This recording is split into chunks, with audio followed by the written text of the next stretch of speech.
Saya mohon maaf, bukan saya tidak menaruh perhatian atau saya nggak peduli sama teman-teman yang punya ketahanan ekonomi yang tidak kuat seperti yang kelas menengah. Justru saya meminta supaya undang-undang karantina kesehatan itu diberlakukan. Undang-undang nomor 6 itu. Dengan diberlakukan ada ketegasan negara. Di situ negara, pemerintah berbeda dengan kelompok-kelompok profesi, kelompok-kelompok pekerja dengan masyarakat. Masyarakat saling himbau, tukar informasi. Jangan negara datang ikut nongkrong di warung kopi itu istilahnya. Ngobrol, makanya di rumah aja, nggak bisa begitu. Kita punya negara, di dalam negara ada pemerintah, tugasnya untuk ngurusin kita.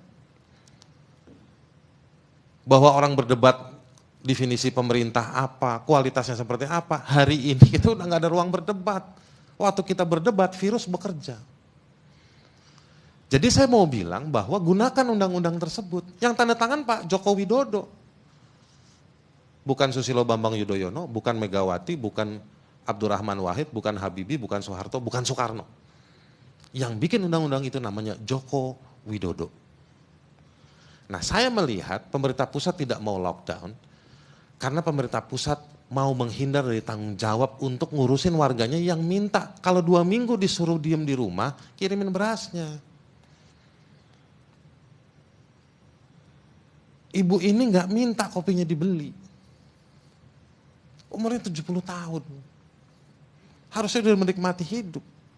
Dan ada banyak manula seperti ini. Dan dalam konteks virus corona, Pak dokter nanti bisa kasih penjelasan. Makin tua, makin rentan Pak.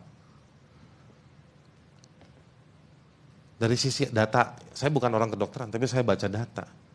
Angka di atas 60, 70, bahkan 80 tahun, itu tingkat kematiannya lebih dari 20%. Nah disitulah negara harusnya tanggung jawab. Berbeda dengan para pekerja medik yang bikin hashtag campaign, Anda diam di rumah, kami bekerja. Jangan negara menghimbau. Saya protes sama Presiden Joko Widodo, saya protes sama Gubernur Anies Baswedan, saya protes sama semua pimpinan daerah atau sektoral-sektoral yang hanya menghimbau. Dan uang himbauan itu ujungnya apa? Bayar buzzer, beli spanduk, nyetak spanduk, gak nolong. Lebih baik duitnya dipakai buat para pekerja medik. Ya kan? Panggil WHO, minta WHO datang. Ini negeri besar, bantu kami. Datangkan internasional kalau emang nggak bisa. Waktu ngomong investasi Omnibus Law, mau bayangin investasi dari luar. Giliran soal ngomong kesehatan, kok pelit banget mau kerja sama internasional. Kenapa double standar seperti ini?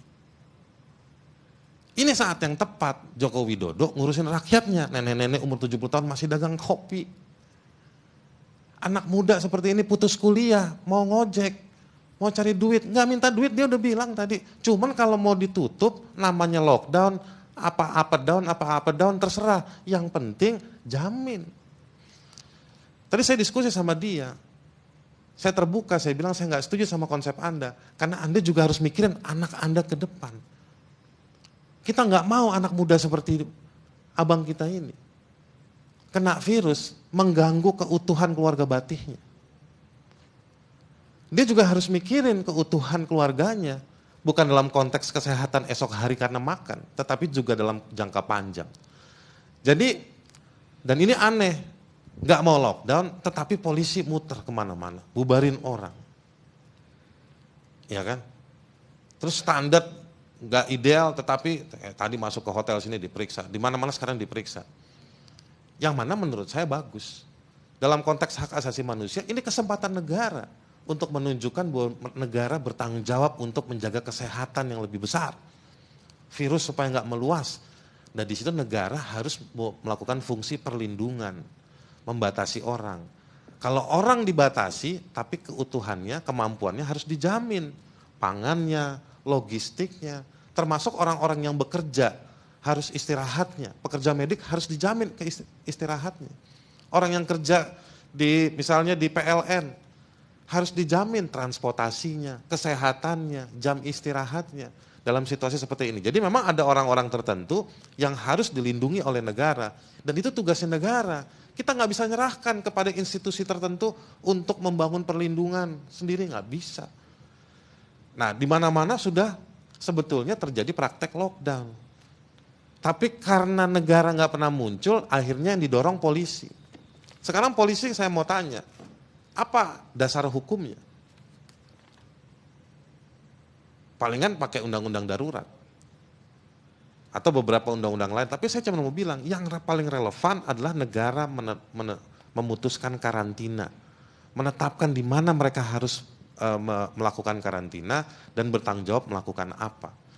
Nah, sampai di situ bisa memobilisir polisi, bisa memobilisir tentara untuk melakukan sejumlah hal.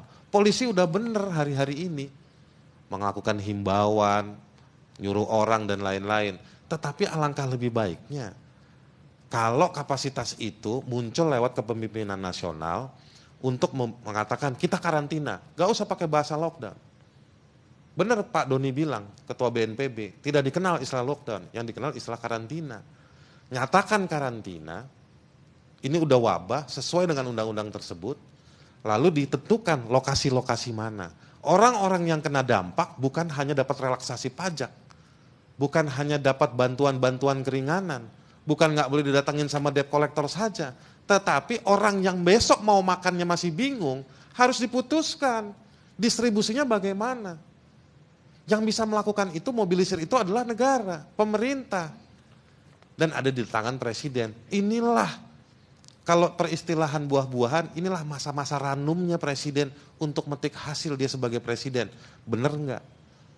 Bener nggak kebijakan uang yang 3, 4, 5% dalam APBN dipakai untuk dana kesehatan itu ada hasilnya nggak sekarang?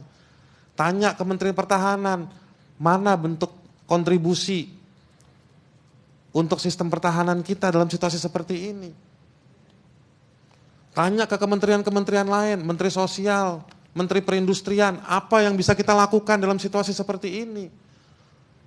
Saya respect sama Pak Erick Thohir, ambil inisiatif cepat, BUMN bikin ini, bikin itu dan lain-lain. Tetapi yang dibina oleh kementerian-kementerian, ada nggak?